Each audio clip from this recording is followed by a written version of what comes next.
देवभूमि उत्तराखंड, जहां हिमालय की गोद में बसे मंदिर, तीर्थ और नदियां हमें प्रकृति की सुंदरता और धार्मिक आस्था का एहसास कराते हैं। लोग तो कहते हैं कि जीवन में एक बार यहां के चार धाम के दर्शन कर ही लेने चाहिए, लेकिन वास्तविकता असल में ये है कि यहां एक बार आने के बाद हमारा बार बार आने का मन करता है। आइए चलते हैं इस दिव्य यात्रा पर, आप खुद ही समझ जाएंगे।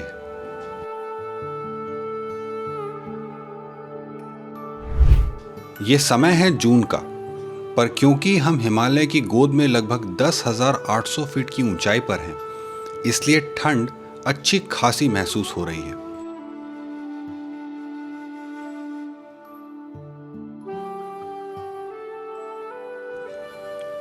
अलकनंदा के किनारे बसा ये छोटा सा कस्बा भगवान विष्णु की असीम कृपा का केंद्र है। बद्री के वृक्षों के नाम पर इस जगह का नाम पड़ा बद्रीनाथ, और ये भव्य मंदिर है हरि के बद्री नारायण या बद्री विशाल रूप का। उत्तराखंड के गढ़वाल क्षेत्र के चमोली जिले में स्थित यह मंदिर उत्तराखंड के चार धामों में से एक है। साथ ही यह भगवान विष्णु के 8 स्वयं व्यक्त क्षेत्रों में से भी एक है।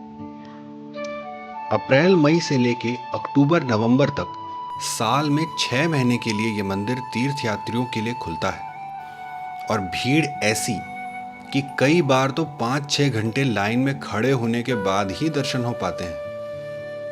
हिमालय से उतरती बर्फीली हवा और अलकनंदा नदी के प्रबल वेग से बहते पानी की गूंजती आवाज इस तीर्थ क्षेत्र को स्वर्ग के जैसा बना देती है।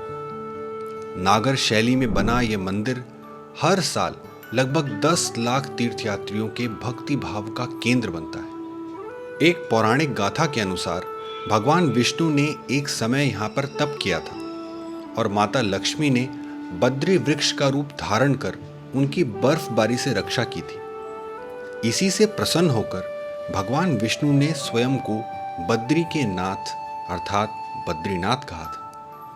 यहाँ आने वाले तीर्थयात्री पहले तप्त कुंड में स्नान करते हैं और उसके बाद ही मंदिर में पूजा करने के लिए जाते हैं। ऊंचे बर्फीले पहाड़ों पर गर्म पानी का यह स्रोत अपने आप में अनोखा है। यहाँ आपको ऐसे भी श्रद्धालु मिलेंगे जो ज्यादा उम्र या शारीरिक अक्षमता के बावजूद बद्रीधाम आते हैं। ऐसे श्रद्धालुओं को यहाँ के स्थानीय लोग अपनी पीठ पर लगी पालकी में बिठाकर हरि के दर्शन कराते हैं।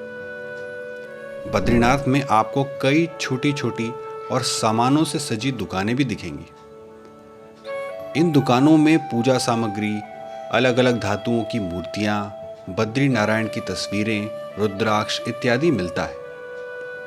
यहां आए लोग आपको हवन करते भी दिख जाएंगे। बद्रीनाथ धाम से 5 किलोमीटर की दूरी पर भारत का आखिरी गांव माना गांव स्थित है।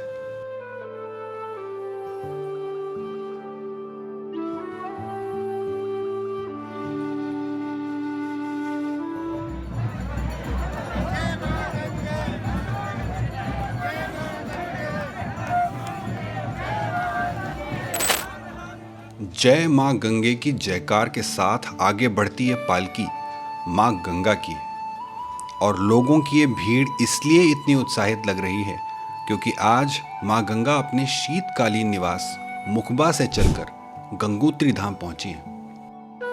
गंगोत्री धाम उत्तराखंड के 4 धामों में से एक और मां गंगा के उद्गम से जुड़ा एक महत्वपूर्ण तीर्थस्थल।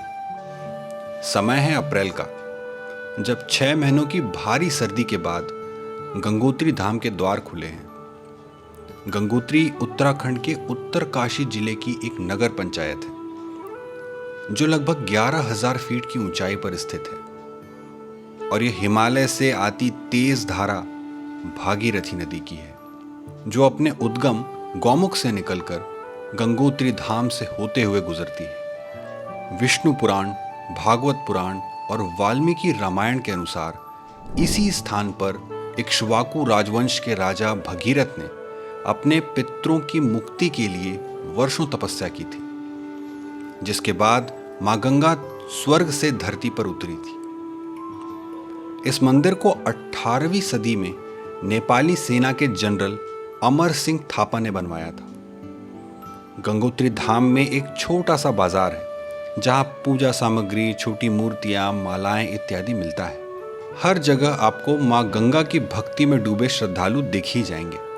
यहाँ भगवान शिव भी पूजे जाते हैं, जिन्होंने अपनी जटाओं में मां गंगा को धारण किया था। संध्या की गंगा आरती बहुत शांति देने वाली होती है। इन पक्के बने घाटों पर बैठे श्रद्धालु भागीरथी की इस तेज धार में मां गंगा की अनुभूति पाते हैं।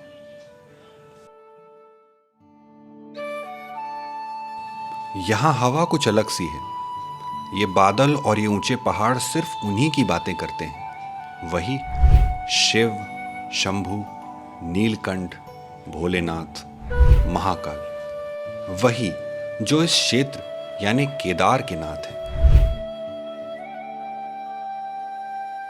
साधु संतों से लेकर श्रद्धालुओं तक यहां साल के 6 महीने जमे रहते हैं और कोशिश करते हैं उस स्वयंभू को ढूंढने की जो आदिकाल से इस सृष्टि को थामे हुए है। उत्तराखंड के रुद्रप्रयाग जिले के सोनप्रयाग कस्बे से आगे के दुर्गम पहाड़ी रास्ते पर घंटों चलने के बाद जब इस मंदिर के दर्शन होते हैं तो जीवन की सार्थकता महसूस होने लगती है। मंदिर इस घाटी के केंद्र में है और यहाँ हर दिन एक उत्सव सा लगता है। महाभारत काल में भीम इसी स्थान पर भगवान शिव की खोज में आए थे जब शिव जी ने नंदी बैल का रूप धारण किया था। इस प्राचीन मंदिर की मरम्मत का काम आदि शंकराचार्य ने करवाया था। उनका समाधि स्थल मंदिर के ठीक पीछे ही है। 2013 की बाढ़ में इस मंदिर को नुकसान होने से बचाने वाली भीमशिला मंदिर के ठीक पीछे कुछ फीट की दूरी पर देखी जा सकती है। सच में केदारनाथ धाम भगवान शिव के होने का एहसास करा ही देता है।